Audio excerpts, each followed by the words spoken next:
Y a continuación, nuestro pastor Andrés con la predicación del día de hoy.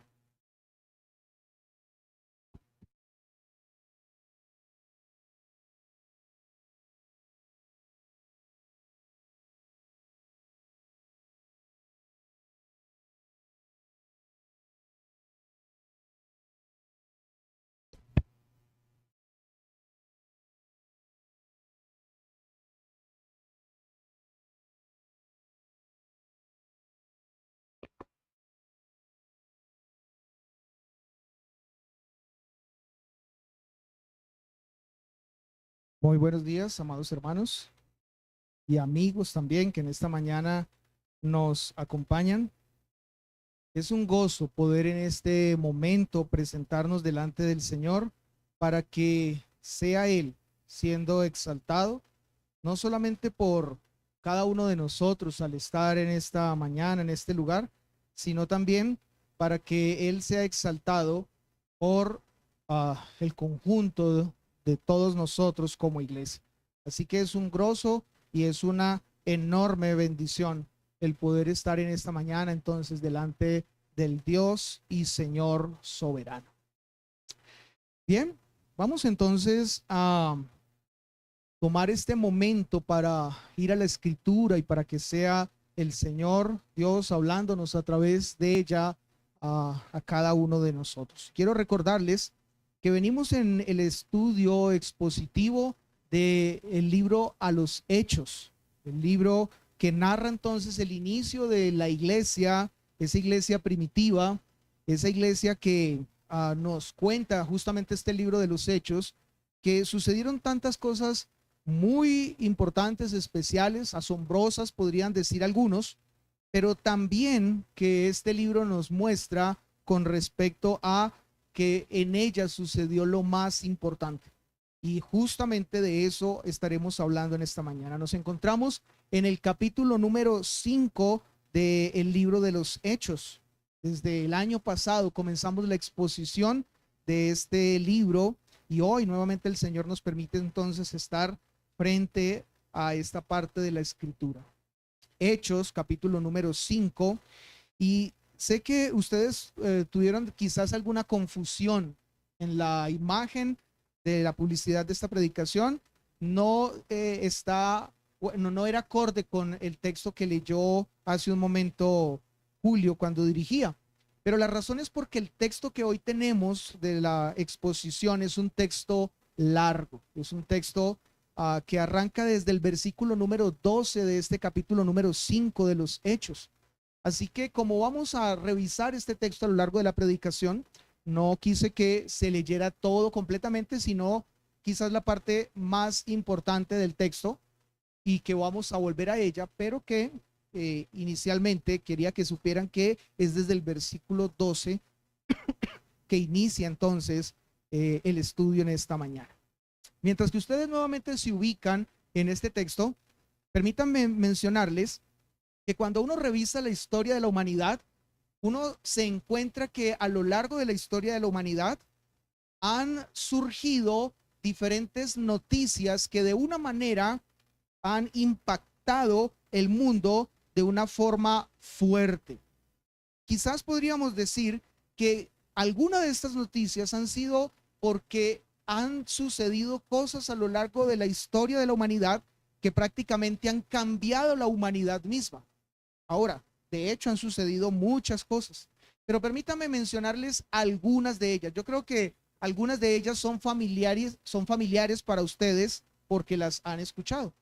Por ejemplo, en 1455 se dio la invención de la imprenta. Gutenberg fue quien inventó justamente la imprenta. Y esto revolucionó el mundo para ese entonces conocido. ¿De qué manera?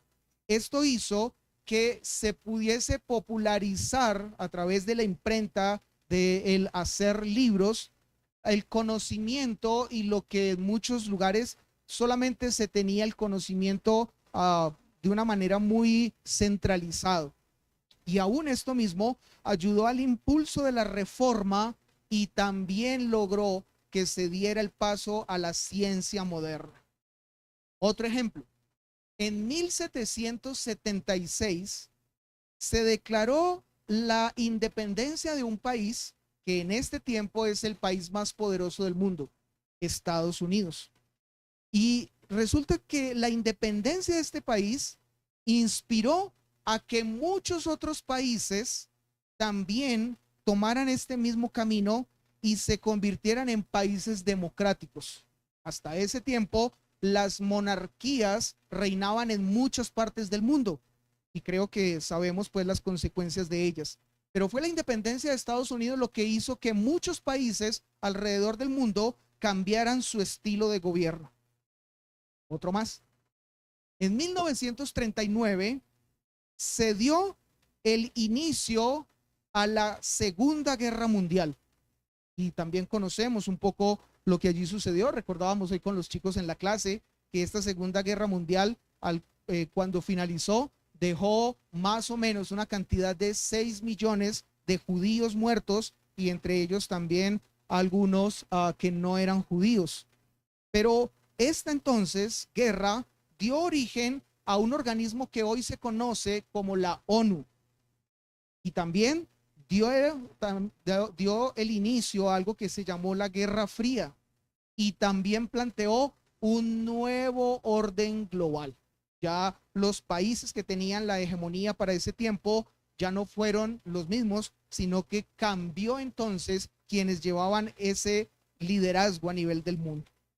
Voy a dar un penúltimo ejemplo y como les decía, podríamos citar muchos más, pero todos ellos cambiaron de una u otra manera el rumbo de la humanidad. En 1994 se dio lo que se considera la creación del primer teléfono inteligente. Escuché yo en esta semana, no sé si usted también, que en Colombia hay más teléfonos inteligentes que personas. Ya nos superaron. Hay más smartphone que personas. Pues bien, en 1994 se dio entonces la primera creación de ese teléfono inteligente y a partir de este invento se revolucionó las comunicaciones personales. Antes era un desespero mandar un correo y esperar que tuviera que irse o por avión, que era muy costoso, o por barco, pero eran muchos días para poder recibir el mensaje y al mismo tiempo esperar a que hubiese una respuesta. ¿Cuánto nos demoramos hoy para enviar un mensaje al otro lado del mundo? ¿Y lo hacemos a través de qué? De los smartphones. Revolucionó esto el mundo. Pero en 2020 también se dio la popularización, esto es lo último que quiero citar, de la inteligencia artificial. Y a partir de allí se dieron entonces los modelos generativos como ChatGPT. Ya hoy normalmente los que estudian, los que trabajan o los que hacen muchas cosas que necesitan entonces allí la tecnología y los que no acuden a ¿qué? A la IA, la inteligencia artificial. Y les cuento, hay pastores que dicen, bueno, necesito la predicación para este próximo domingo, así que ChatGPT o Geminis o el que sea, hazme una predicación que tenga estas características, 3 puntos, una ilustración, una aplicación, y ahí mismo lo bota y el pastor dice, lista la predicación del domingo. Bueno, no soy uno de esos, por si alguno tiene alguna duda, ¿sí? Pero el ChatGPT, la inteligencia artificial, lo que hizo entonces fue cambiar ese mundo que para muchos podía haber llegado a ser algo de ciencia ficción. Es más, dicen también en las noticias en este tiempo que Estados Unidos está queriendo hacer parte a la inteligencia artificial en las guerras que está librando. Y dicen también otros que si eso llegara a suceder, la película de, algunos la conocen, yo creo que los más viejitos, mucho más, Terminator ya dejaría de ser algo ficticio para un futuro y se convertiría en un presente para nosotros. Tremendo. Todas esas cosas y muchas otras más que fueron cambiando el mundo a lo largo del tiempo.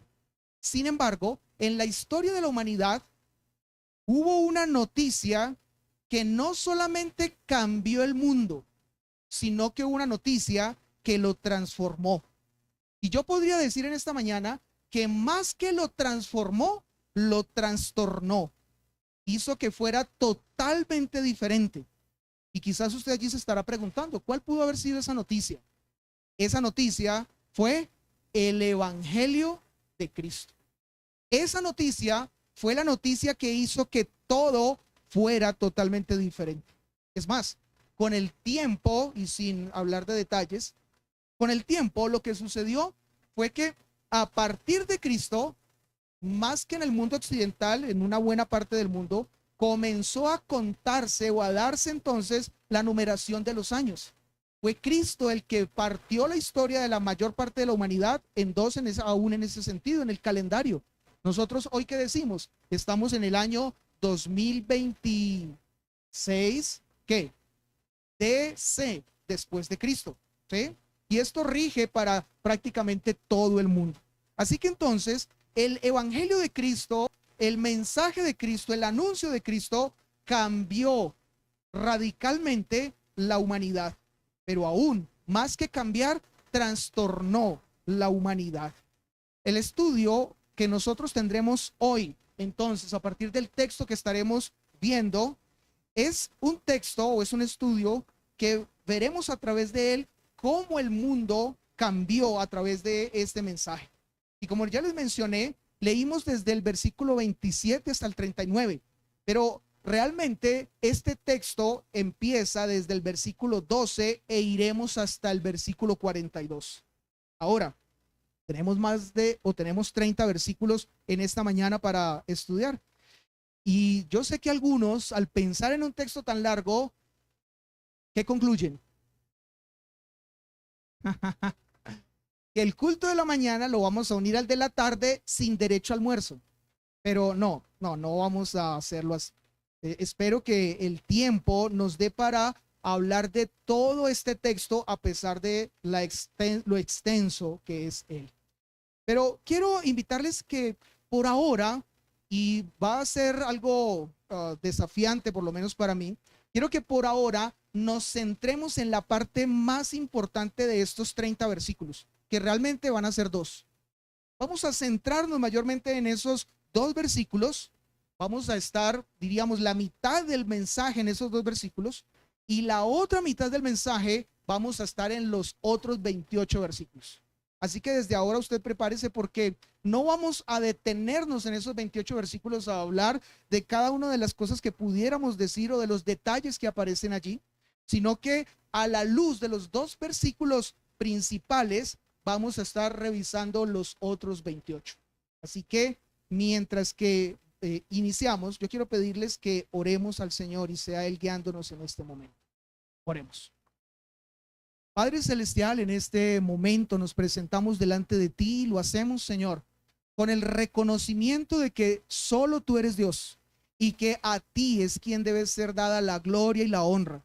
Pero también, Señor, con el entendimiento de que somos necesitados de tu palabra, del alimento, Señor, de tu palabra, de que sea, Señor, tu palabra trayendo a nuestra vida dirección, confrontación, fortaleza, esperanza, afirmación, Señor, en esas verdades que están en tu palabra.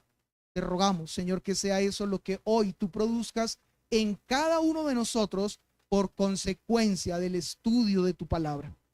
Te ruego, toma, Señor, al expositor en tus manos y siendo imperfecto, Señor, glorifícate a través de él por la predicación, Señor, de tu palabra. Es mi ruego en esta mañana. En nombre de Cristo oramos. Amén. Quiero invitarles entonces a que ustedes dirijan su atención al versículo 30 y el versículo número 31.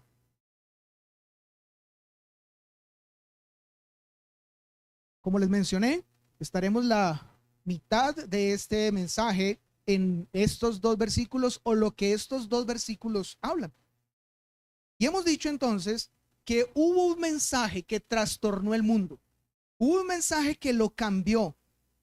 Y nosotros estamos en el texto donde ese mensaje, ahora no exclusivamente en ese texto, pero donde en ese texto se nos habla de ese mensaje que trastornó el mundo.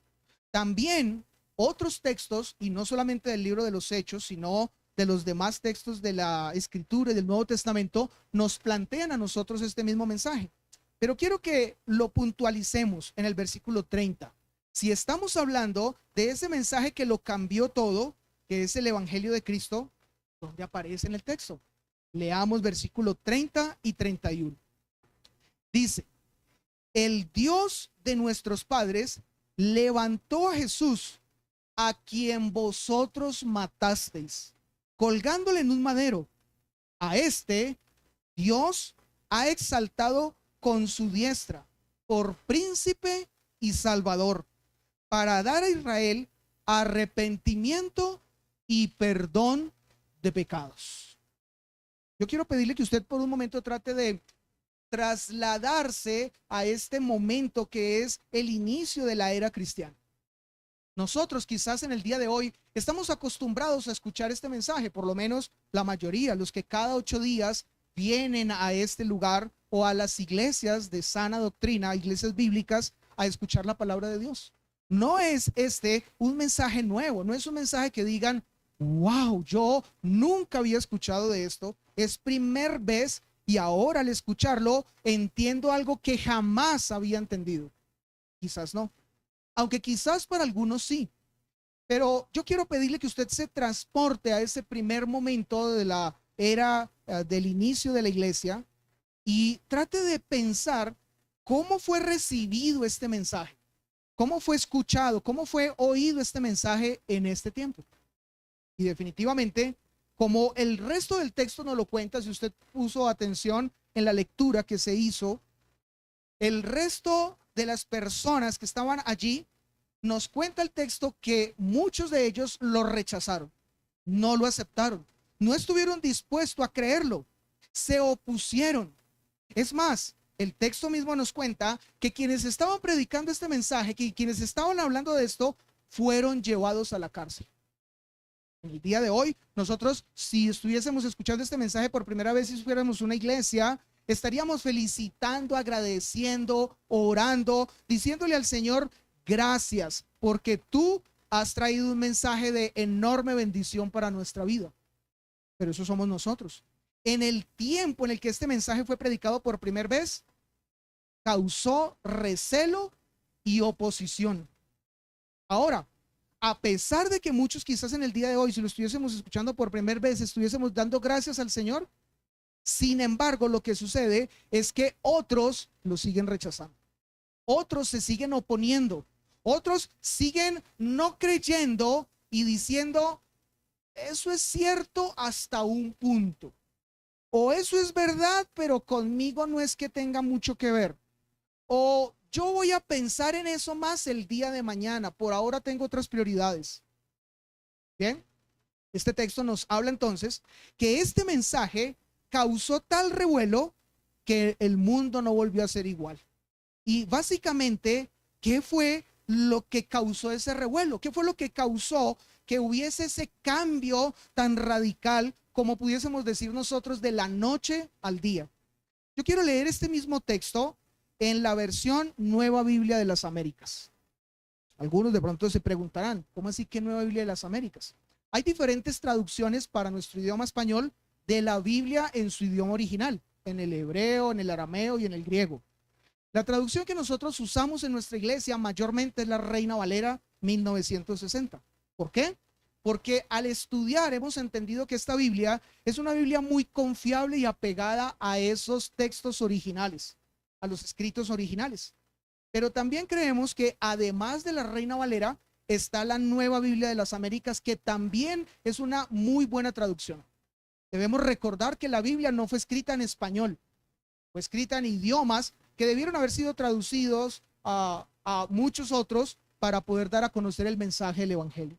Bien, la Nueva Biblia de las Américas entonces es la otra traducción recomendada en español. Las demás traducciones nosotros recomendamos que está bien que las leamos, pero no deben ser la base del estudio, porque en algunas cosas se distancian de la traducción correcta de la palabra de Dios. En la Nueva Biblia de las Américas, estos dos versículos son traducidos de esta manera. Ustedes notarán que son muy similares. El Dios de nuestros padres resucitó a Jesús, a quien ustedes mataron y colgaron en una cruz. A él Dios lo exaltó a su diestra como príncipe y salvador, para dar arrepentimiento a Israel y perdón de pecados.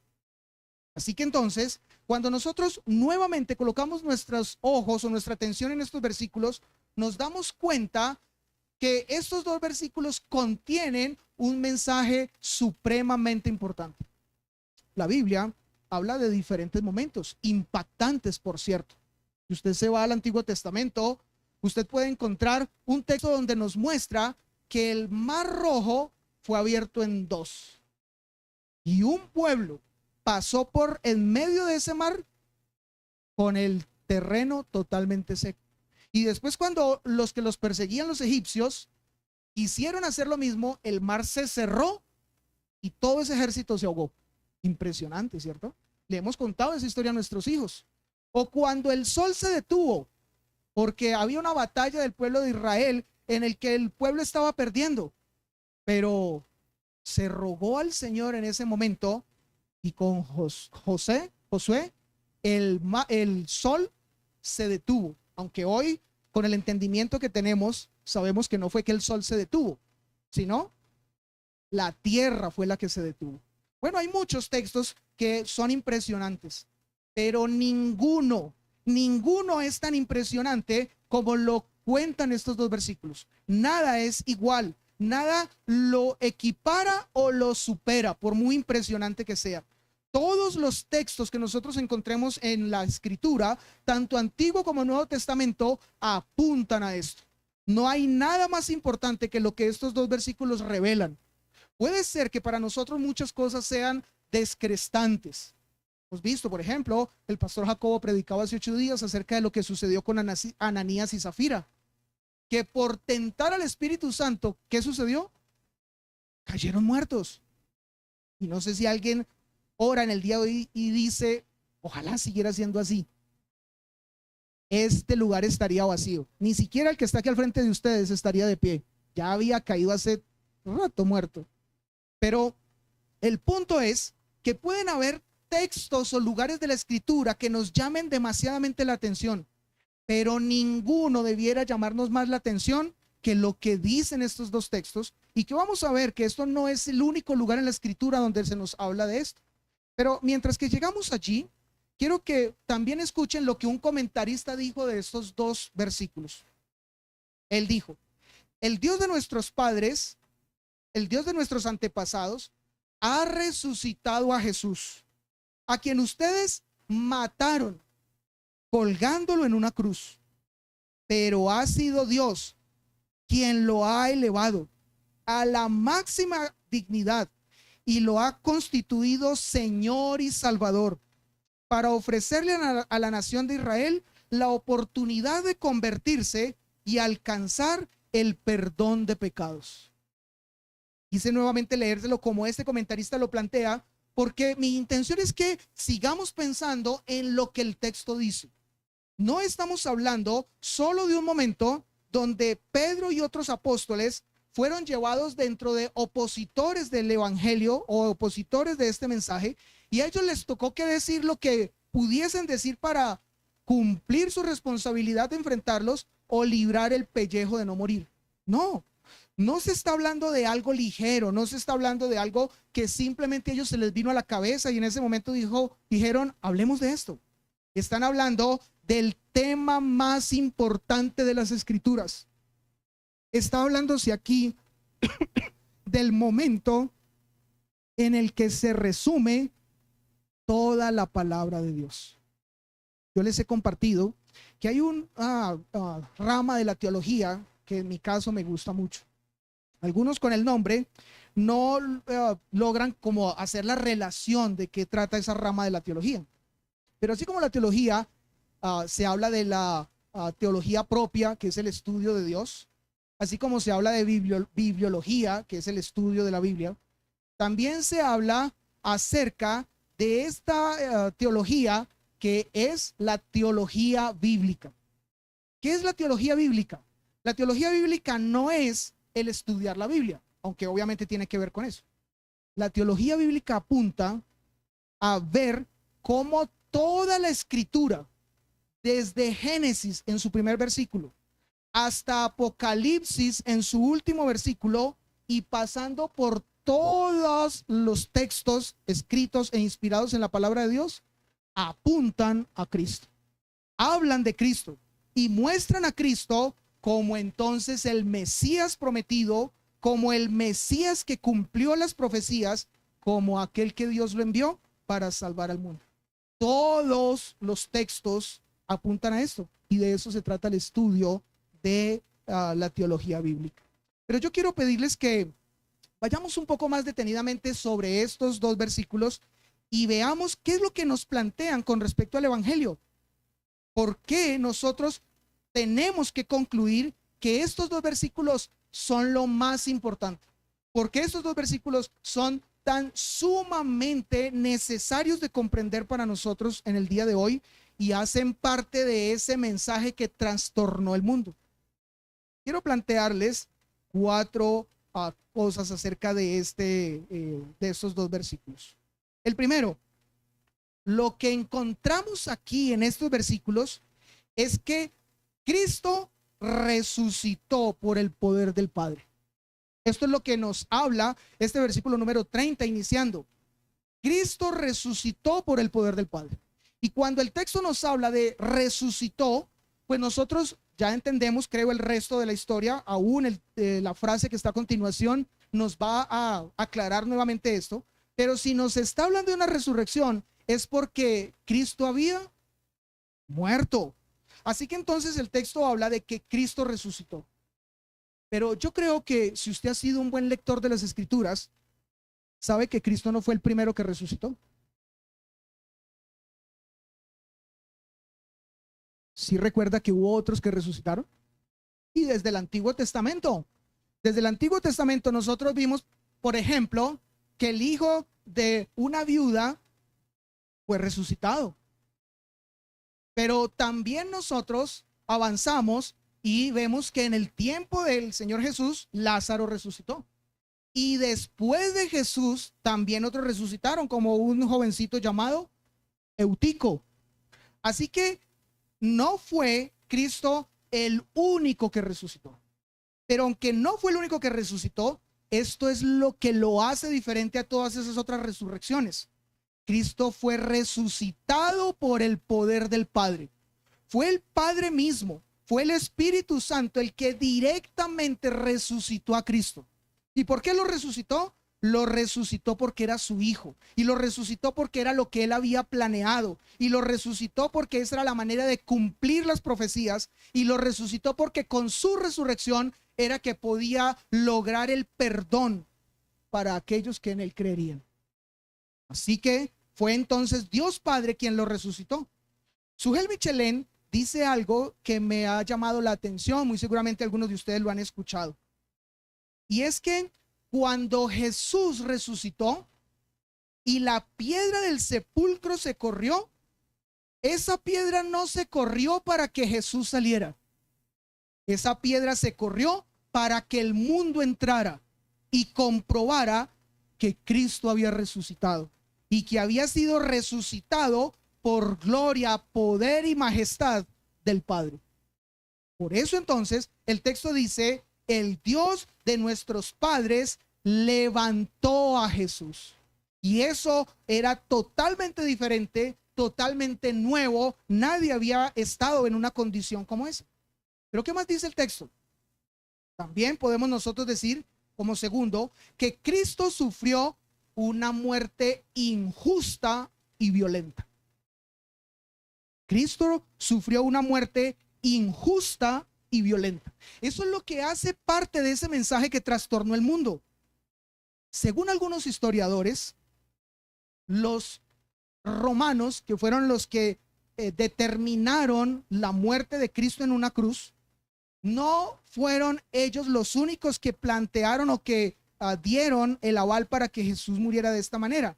Es decir, Jesús no fue el único que murió en una cruz. Se cree que en todo el tiempo del Imperio Romano, personas que murieron en una cruz están la cantidad entre 100,000 y 150,000 personas murieron en una cruz. Pero viene el mismo cuestionamiento. Entonces, Jesús no es uno más, no es un número más dentro de todos estos que murieron. ¿Qué hace que la muerte de Jesús haya sido diferente? ¿Por qué no se cuenta como una más y ya? La razón es porque la muerte de Jesús fue injusta. Todos los demás fueron llevados a ese castigo tan terrible por acusaciones ciertas, porque eran sediciosos, porque se habían levantado contra el imperio, porque habían hecho crímenes atroces. Sin embargo, Jesús fue el único completamente inocente que fue llevado a una cruz para que en una cruz sufriera una muerte tan violenta como la que murió, como la que sufrió y por cual murió. Creo que algunos, si lo han estudiado un poco, saben que esa muerte en una cruz era totalmente desgarradora.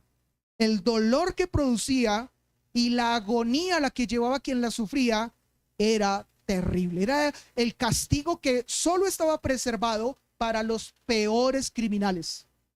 Pues bien, Jesús fue tratado como uno de ellos, pero de manera injusta. Por eso, el texto donde está ese mensaje que trastornó el mundo dice: a quienes vosotros matasteis colgándolos en un madero. ¿Y qué dice el Antiguo Testamento con respecto a esto? Maldito todo aquel que es colgado en un madero. Así que esto entonces hace parte de ese mensaje glorioso que era necesario ser escuchado. Pero como tercero, que a Cristo le fue dado el título de Señor y Salvador. Así que entonces, este mensaje que trastornó el mundo habla de que ese que fue llevado a la cruz de una manera injusta y violenta, después de que fue resucitado por el Padre, le es dado un título. ¿Qué título? Señor y Salvador. El texto dice Príncipe y Salvador. Ahora, yo quiero que ustedes piensen en esto. El peor problema que tenía la humanidad, y no solamente para ese momento, sino para nosotros aún en el día de hoy, no era que la humanidad estaba enfrentando una terrible enfermedad. Porque si fuese así, entonces Jesús no hubiese tenido que ser un salvador, sino un médico, un extraordinario médico. Tampoco el peor problema que estaba viviendo la humanidad para ese momento era que estaba sumida en una terrible pobreza. Si fuese así, entonces Jesús hubiese tenido que ser un mega magnate que le solucionara a todo el mundo sus problemas económicos. Tampoco el peor problema que se estaba viviendo para ese momento era que el crimen estaba desbordado. No había rey, que reinaba una anarquía.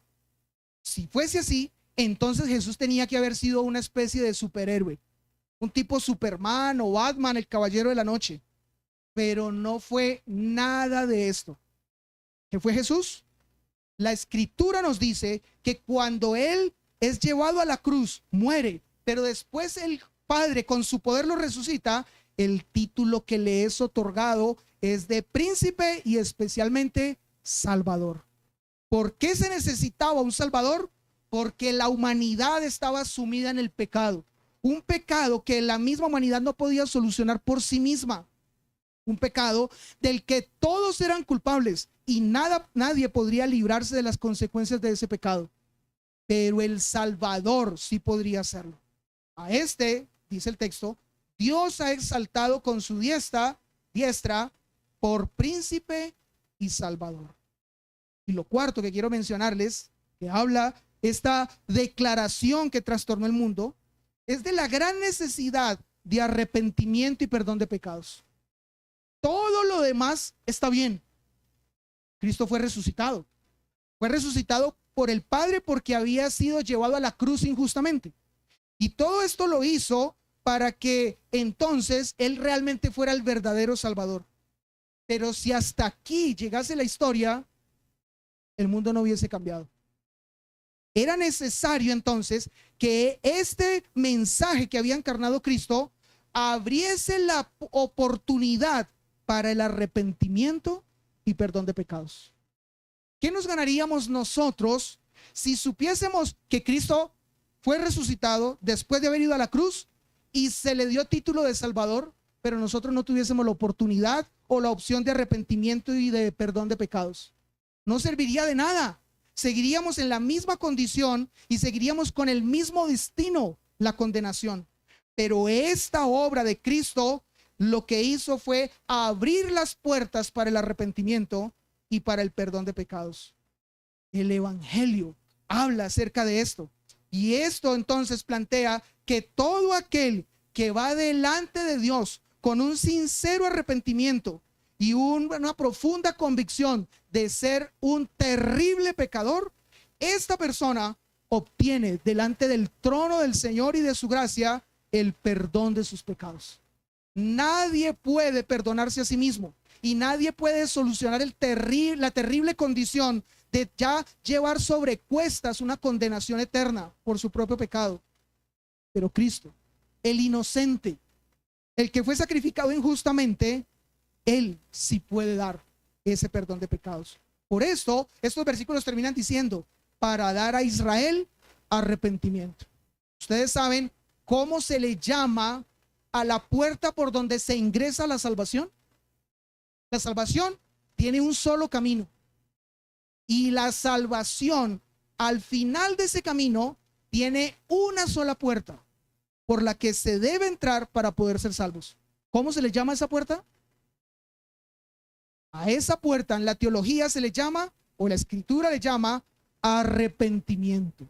Todo aquel que cruce la puerta del arrepentimiento, es decir, todo aquel que se arrepienta de sus pecados y vaya delante de Cristo de rodillas, reconociendo lo tremendo o lo desagradable de lo que Él es por causa del pecado, pero clame por perdón y por misericordia, dice la escritura que el que clama le será otorgado. Así que de esto es que habla el Evangelio, y esto es lo que es importante dentro de toda esta historia. 30 versículos deben tomar nuestra atención para llevarnos al versículo 30 y versículo 31. Paul Washer ha dicho, si alguno no sabe quién es Paul Washer, es uno de los predicadores reconocidos en esta época. Algunos lo consideran a él como el último de los puritanos, o uno de los puritanos en nuestra época. Uno puede buscar sus enseñanzas o predicaciones en internet. Y él ha dicho repetidamente que el Evangelio no es un tema más. Para algunos, y aún para la iglesia misma, lo es. Pero él ha dicho, el Evangelio no es un tema más. Lo que hablamos y lo que aclaramos o ampliamos hace un momento, no es un tema más, sino es el centro absoluto de la vida cristiana. Algo que debe dominar toda la vida, la mente y ministerio del creyente.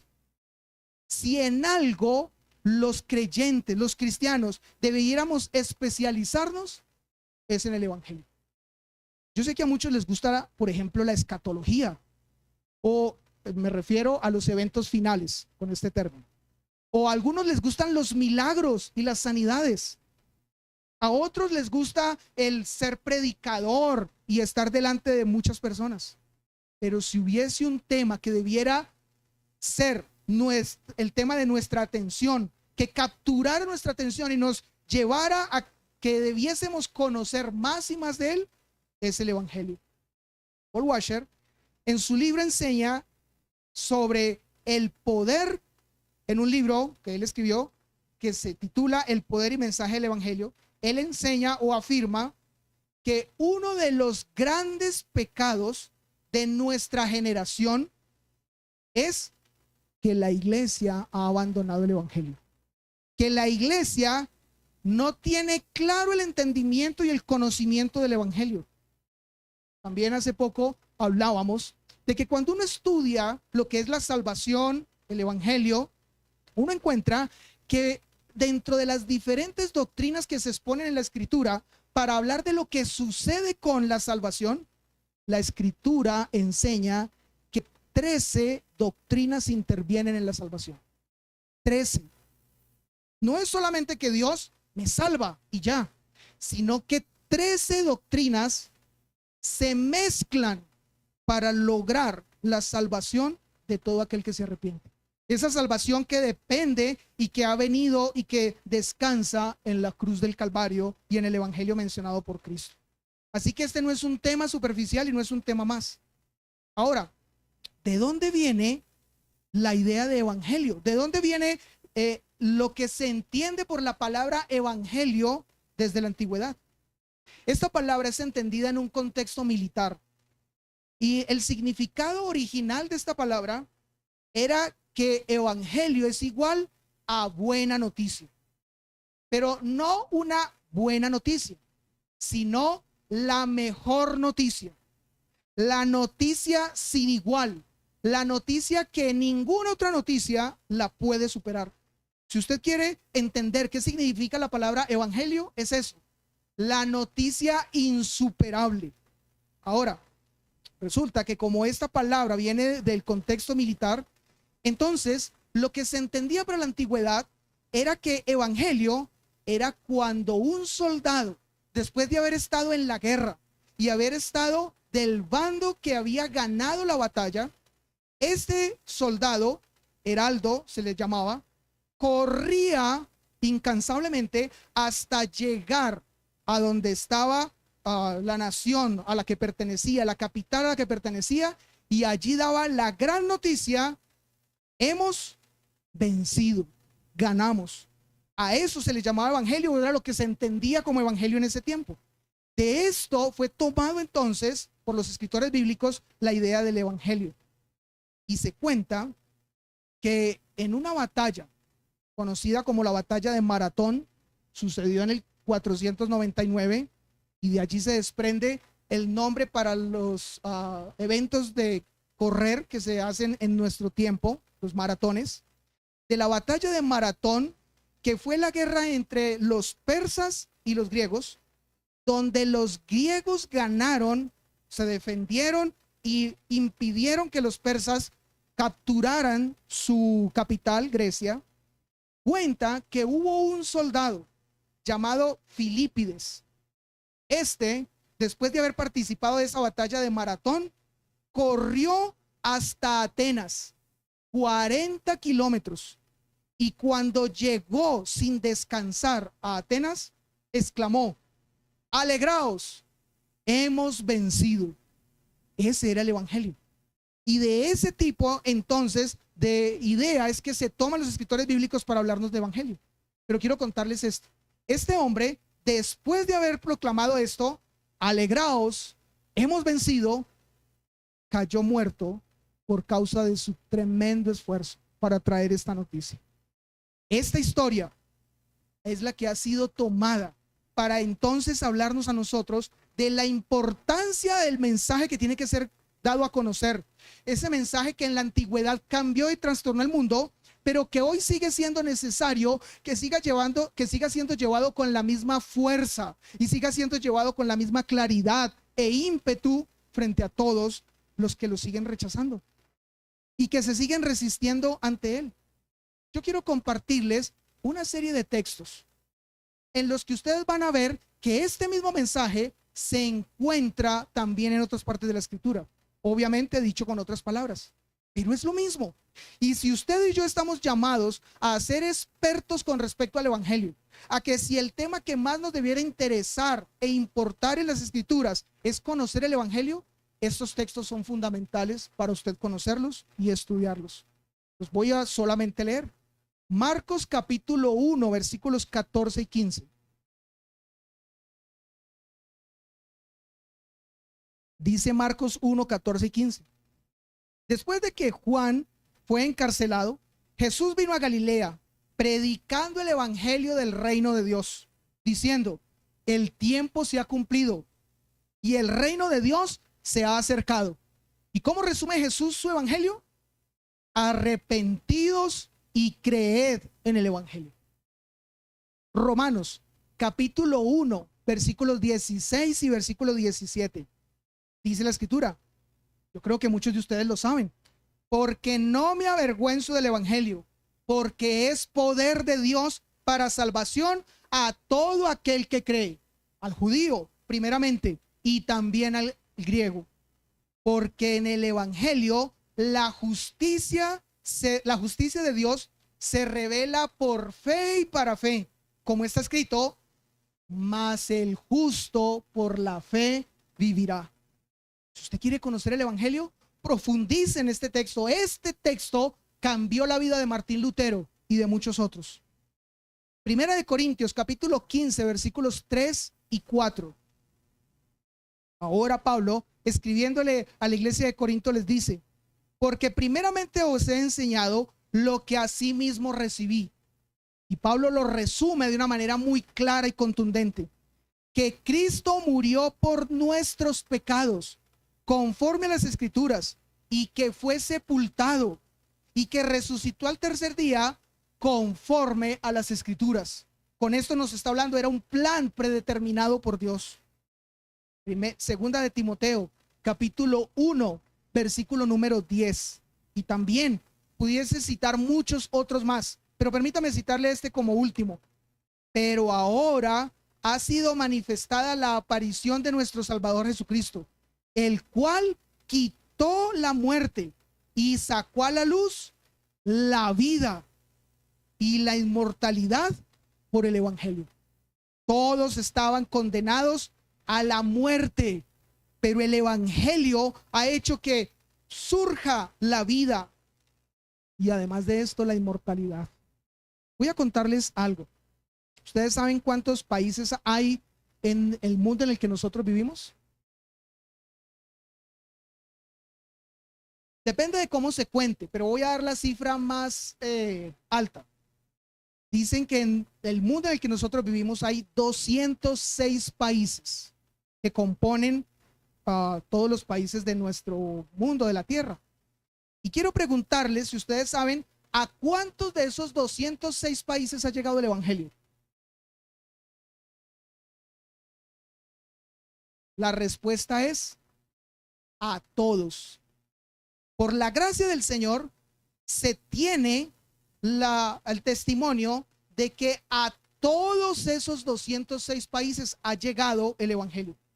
En algunos con un porcentaje más alto que otros.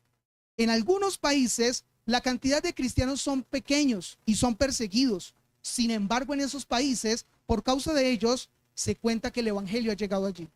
Ahora, eso no significa que realmente el evangelio haya llegado a todo el mundo, porque también se tiene claro que hay más de 7,000 grupos étnicos en todo el mundo donde el evangelio no ha llegado.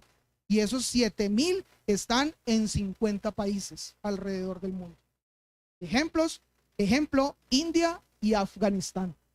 Pero con esto lo que quiero mencionarles es que el evangelio ha llegado a muchas partes y que ese mensaje poderoso que trastornó el mundo efectivamente fue así.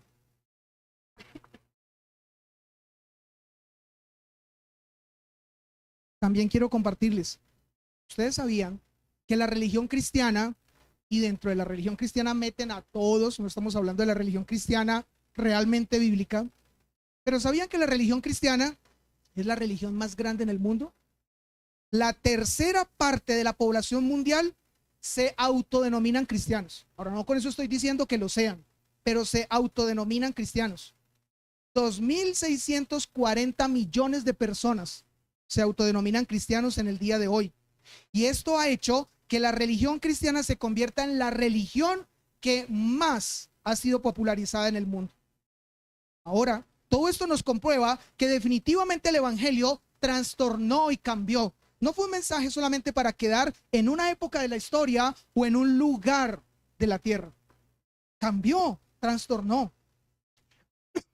Pero ahora quiero invitarles a que veamos 6 escenas que nos muestra el texto. Y con esto es que vamos a ver esa segunda parte de este mensaje. De acuerdo a lo que hemos hablado hasta este momento, quiero pedirles que veamos 6 escenas que nos muestra toda la extensión de este texto y que gira en torno a ese tema del evangelio. Pero cada una de estas escenas tiene un título. La primera escena es esta: el respaldo del evangelio. El evangelio tenía que ser comunicado y tenía que ser dado a conocer. Y resulta que este texto nos muestra que el evangelio tuvo un respaldo. Dice el versículo número 12 del capítulo 5 de Hechos. Y por la mano de los apóstoles se hacían muchas señales y prodigios en el pueblo. ¿Como cuáles? La curación de un cojo, ya lo estudiamos. La muerte de Ananías y Zafira, también ya lo vimos. Y estaban todos unánimes en el pórtico de Salomón, es decir, en el templo. De los demás, ninguno se atrevía a juntarse con ellos, mas el pueblo los alababa grandemente. Y los que creían en el Señor aumentaban más. Gran número así de hombres como de mujeres. El crecimiento para ese tiempo de esas personas que por primera vez estaban escuchando ese evangelio glorioso fue un crecimiento exponencial. Pero sigue diciendo el versículo 15, tanto que sacaban a los enfermos a las calles y los ponían en camas, en camas y lechos, para que al pasar Pedro, a lo menos su sombra cayese sobre alguno de ellos. Y aún de las ciudades vecinas muchos venían a Jerusalén, trayendo enfermos y atormentados de espíritus inmundos, y todos eran sanados. Tremendo. Póngase usted a transportarse a ese momento. Está Pedro y es su sombra la que, reflejada en algún lugar, quizás en el piso, con su sola sombra sanaba enfermos. ¿Alguno no quisiera vivir algo como eso? O por lo menos haber visto algo como esto. A muchos les llamaría la atención esto. Por eso es que en el día de hoy nosotros vemos culto de milagros y se llena, ¿cierto? Plantean entonces invitaciones como estas: vengan por su milagro, y se llena. Pero lo que no entienden es que este texto no tenía su énfasis en los milagros, sino en hacer que ese evangelio tuviese un respaldo, que se viera que quienes estaban dando a conocer este evangelio tenían una autoridad diferente a la de todos los demás. Ahora, ¿por qué nosotros podemos decir que entonces era un respaldo solo para Pedro y aún en el caso de Pablo más adelante? Porque cuando nosotros seguimos leyendo el Nuevo Testamento, encontramos grandes predicadores como Esteban, como Bernabé, como Apolos, como Timoteo, como Santiago, como Juan, como Judas, entre otros. Y pregunta, ¿cuántos de ellos hicieron milagros? Ninguno. El propósito no era que entonces se hiciesen milagros a través de ellos, los predicadores, sino que para ese momento hubiese un respaldo que dijera que en el caso de Pedro era el escogido por Dios para dar ese mensaje que trastornaría el mundo y que debía ser llamando aún la atención de esta manera. Segunda escena, lo imperativo del evangelio. Lo imperativo del evangelio. Dice el versículo 17. Entonces, levantándose el sumo sacerdote, este era el mandamás de los judíos, no había otro por encima de él, y todos los que estaban con él, esto es la secta de los saduceos eran los que no creían en la resurrección y por lo tanto no aceptaban el que se estuviese anunciando que Jesucristo había resucitado. Se llenaron de celos y echaron mano a los apóstoles y los pusieron en la cárcel pública. Más aún, un ángel del Señor abriendo de noche las puertas de la cárcel, más un ángel del Señor abriendo de noche las puertas de la cárcel y sacándolos. Y quiero aquí hacer una pausa. Yo creo que cuando nosotros leemos la escritura debemos hacerlo con un poco de imaginación. ¿Y qué imaginación quiero yo pedirle que usted aplique en este momento? Quiero pedirle que usted aplique la imaginación si conoce la historia de la Torre de Babel. ¿Qué sucedió cuando Dios ve al hombre en ese lugar a construir una torre con la intención de llegar a Dios? ¿Qué pensó Dios? ¿Qué hizo Dios? ¿Cómo lo vio Dios? Yo creo que lo que Dios allá en su trono hizo fue que se burló, se rió. Y él dijo, ay, Dios mío, les falta. Esto aquí adentro está como vacío. Yo creo que algo así como eso pensó Dios. Bien, con esa misma imagen yo quiero pedirles que ustedes vean este texto. Dice que fueron tomados estos hombres y llevados a la cárcel. Pero, ¿qué necedad? Dios aún, yo creo que se estaba riendo de este momento. ¿Por qué?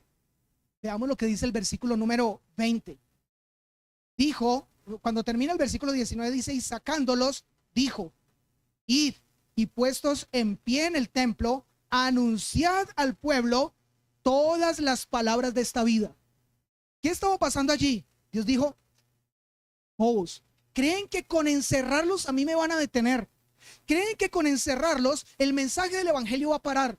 ¿Creen que con encerrarlos tanto ellos como los demás van a tomar escarmiento y van a quedarse calladitos y no van a seguir haciendo nada? No, el Espíritu Santo lo que hizo fue tomar a estos hombres, librarlos de una manera que no nos vamos a dar cuenta cómo, o de hecho no nos vamos a dar cuenta cómo, pero los libraron y les dio una orden que aparece en otro texto. El texto de Mateo 28:19, en su primera parte, usa un verbo que en el idioma griego se llama imperativo. ¿Cuál es ese verbo? Id. Ese es el texto, perdón, ese es el verbo que es usado en Mateo 28:19. Por tanto, id. Y fue el mismo que apareció en Hechos 20. Id es lo que el Espíritu les ordena. Y les dijo, ¿saben qué? No le paren bolas a esos. Ese que se cree el mayor hombre de autoridad en Israel, ese delante de mí, no, nada.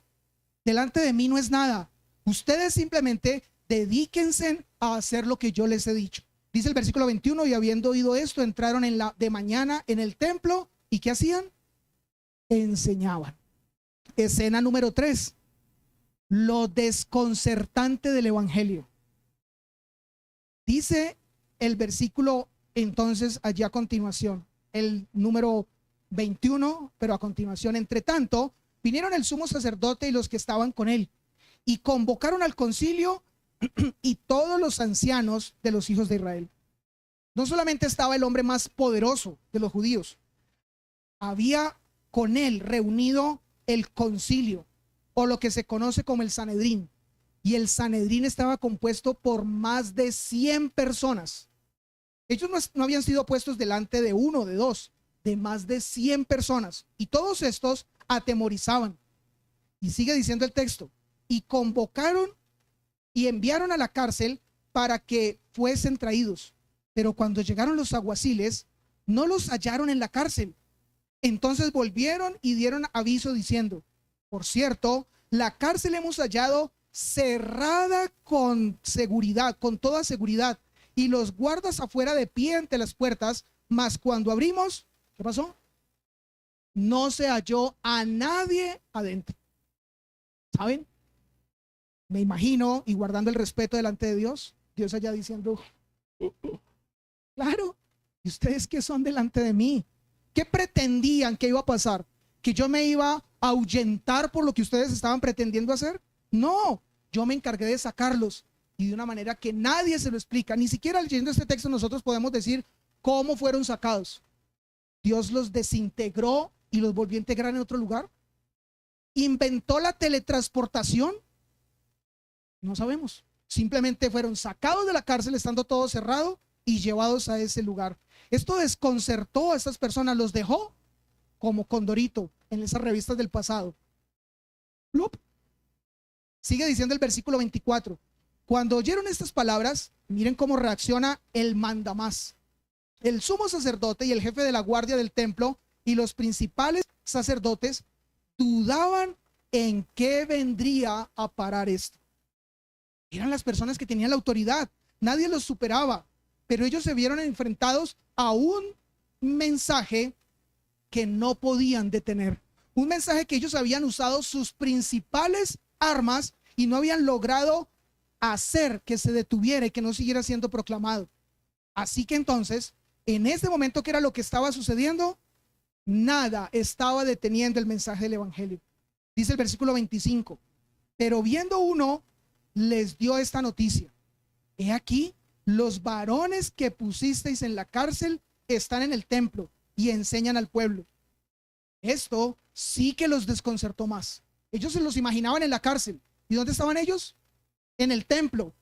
Se los imaginaban en la cárcel, aburridos, que estaban allá sin esperanza y diciendo, ¿y ahora qué hacemos? Pero realmente, ¿dónde estaban?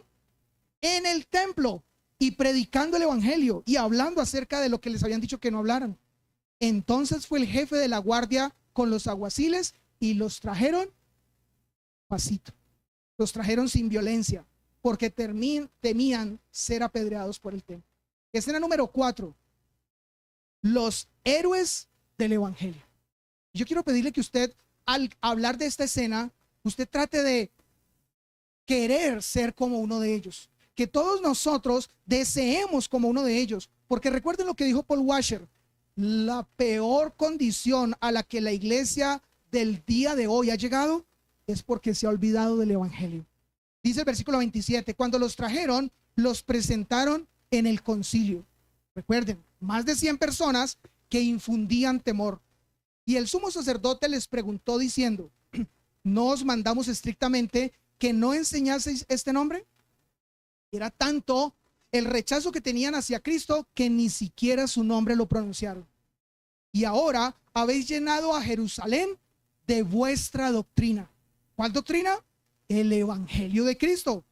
Y queréis echar sobre nosotros la sangre de ese hombre. Otra vez, ni lo nombran.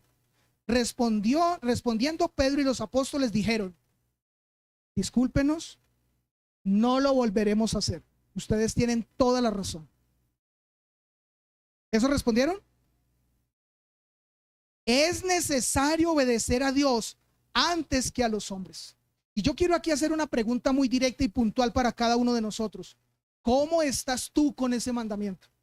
Ellos dijeron, es necesario obedecer a Dios antes que a los hombres. ¿Tú obedeces primero a Dios antes que obedecer a los hombres?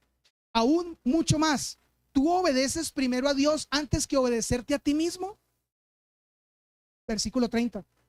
El Dios de nuestros padres levantó a Jesús, a quien vosotros matasteis, colgasteis en un madero. A este Dios ha exaltado con su diestra por príncipe y salvador para dar a Israel arrepentimiento y perdón de pecados. Y nosotros somos testigos suyos de estas cosas. Y también el Espíritu Santo, el cual ha dado Dios a los que le obedecen. Al escuchar esto, yo creo que nosotros podríamos terminar diciendo, gracias, Señor, por tu grandioso, magnífico, glorioso, portentoso y estupendo evangelio que ha transformado nuestras vidas. Escena 5. Los aliados del evangelio. A muchos les da temor predicar el evangelio, pero Dios siempre coloca aliados en el evangelio. Versículo 33. Ellos oyendo esto se enfurecían y querían matarlos. Entonces, levantándose en el concilio, un fariseo llamado Gamaliel, doctor de la ley, venerado de todo el pueblo. Este hombre era un rabino respetado en el Sanedrín, nieto quizás del rabino más influyente para este tiempo. El nombre de ese rabino era Gilel. Y este Gamaliel se cree que fue el primero en recibir un título que se llamaba Rabán, y lo que eso significa es nuestro maestro. Ahora, este fue también aquel que instruyó a Saulo de Tarso. Pero sigue diciendo el texto, mandó que se sacasen fuera por un momento a los apóstoles, y luego dijo, varones israelitas, mirad por vosotros lo que vais a hacer respecto a estos hombres, porque antes de estos días se levantó Teudas, diciendo que era alguien, y este se unió a un número como de 400 hombres, pero él fue muerto, y todos los que le obedecían fueron dispersados y reducidos a nada. Después de este se levantó Judas el Galileo en los días del censo y llevó en pos de sí a mucho pueblo. Pereció también él, y todos los que le obedecían fueron dispersados. Sí, así es. Muchos han inspirado a otros para seguirlos y se han presentado como salvadores. Ejemplo, Adolf Hitler o también José Luis de Jesús Miranda. ¿Lo han escuchado? Creciendo en gracia.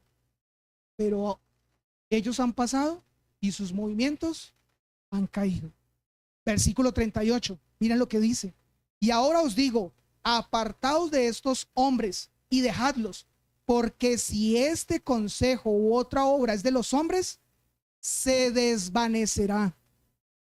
Mas si es de Dios, ¿qué les dijo? Yo quiero pedirles que estemos escuchando o leyendo con atención estas palabras de Gamaliel. Mas si es de Dios, no lo podréis destruir, ni no seáis tal vez hallados luchando contra Dios. Este fue claramente un gran consejo. Pero quiero contarle esto. De Gamaliel, además de lo que mencioné, no se conoce mucho. Lo que se sabe de Gamaliel es que fue un hombre sabio, prudente, un hombre entendido en las escrituras, pero nunca se dice que fue un hombre convertido o un hombre creyente. Sin embargo, por causa de lo que este hombre hizo, no se pudo detener el avance del evangelio. El avance del evangelio se dio aún con la ayuda de un hombre incrédulo. Y pregunta, ¿cuántas personas no han conocido a Cristo, han conocido su evangelio aún a través de personas no creyentes o por la ayuda o la participación de no creyentes? Yo les cuento algo muy corto. En Armenia, después de que hubo el terremoto, yo pertenecía a la primera iglesia bautista de Armenia. Como la edificación se cayó, tuvimos que ser trasladados al sur. Fuimos trasladados al sur a una casa que era una especie como de casalote, pero era dentro de la ciudad. Y allí la iglesia, que estaba en el centro y reunía personas de todas partes, se trasladó por 3 meses a ese lugar del sur. Y allí seguíamos haciendo nuestros cultos. Hacíamos los cultos en algo que nosotros llamábamos la carpa de circo, porque parecía un circo. Había sido una carpa que había sido donada de los Estados Unidos para reunirnos como iglesia y allí celebrar nuestros cultos. Después de que pasaron 3 meses, la iglesia regresó al lugar donde estaba inicialmente en el centro. ¿Y saben qué pasó en ese lugar? Se dio inicio a una nueva iglesia. Esa nueva iglesia se llama Iglesia Bautista Renacer. Allí pastoreé, fue el tiempo que el Señor me permitió pastorear por casi 18 años. Pero les cuento esto porque el dueño de ese lugar no era cristiano. Solamente dijo, reúnanse. La esposa pertenecía a la iglesia y él dijo, está bien, reúnanse ahí. Y nos reunimos y de eso surgió la Iglesia Bautista Renacer de Armenia. Cuando tú vas a predicar el evangelio, Dios coloca personas que aún se suman y se prestan para lo que tú debes hacer y o aprovecha esto para llevar adelante el cumplimiento de tu tarea. Última escena, el evangelio imparable. Versículo 40. Y convinieron con él, y llamando a los apóstoles, después de azotarlos, no de regañarlos, azotarlos.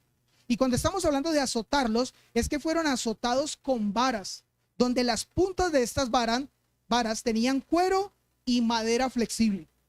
Y la cantidad de azotes, según lo establecido por los judíos, eran 39 azotes. ¿Qué harías tú después de ser azotado 39 veces de esta manera? Sigue diciendo el texto. Les intimaron, es decir, les ordenaron que no hablasen en el nombre de Jesús. Ahora, esto sí ya está siendo más específico. Antes no querían ni pronunciar su nombre, pero ahora sí dijeron, no hablen de ese Jesús. Y los pusieron en libertad.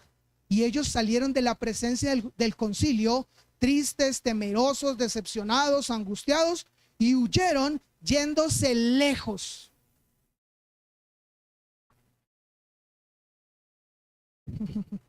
Sí, esto es un agregado. Dice el texto, gozosos de haber sido tenidos por dignos de poder de padecer afrenta por causa del nombre, y lo que significa eso es de su nombre, o sea, del nombre de Cristo, y todos los días, muy aguerridos, en el templo y por las casas, no cesaban de enseñar y predicar a Jesucristo. Ese es el mensaje imparable. ¿Sabe lo que ha pasado a lo largo de la historia del cristianismo? Entre más persiguen el cristianismo, entre más lo prohíben, entre más crean obstáculos y quieren hacer que este evangelio desaparezca, al contrario, más hombres y mujeres asumen con valentía la predicación del evangelio, al punto de llegar a ser lo de Filipides. ¿Recuerdan qué pasó con Filipides?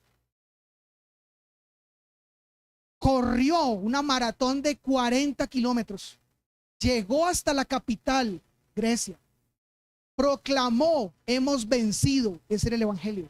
¿Y qué sucedió? Y murió. Hombres y mujeres han hecho eso a lo largo de toda la historia del cristianismo, han corrido esa batalla y han llegado hasta el último momento, aún entregando sus propias vidas. Pero eso es entonces la muestra de que el evangelio nadie lo para, y que este mensaje es un mensaje que no solamente trastornó el mundo antiguo, sino que lo sigue trastornando hoy. Ejemplo de eso, todos los que en este lugar, en este momento se encuentran con sus vidas delante de Cristo rendidas en un arrepentimiento y en un clamor por perdón y por misericordia. Si este mensaje no siguiera trastornando, no estaríamos aquí sentados los creyentes.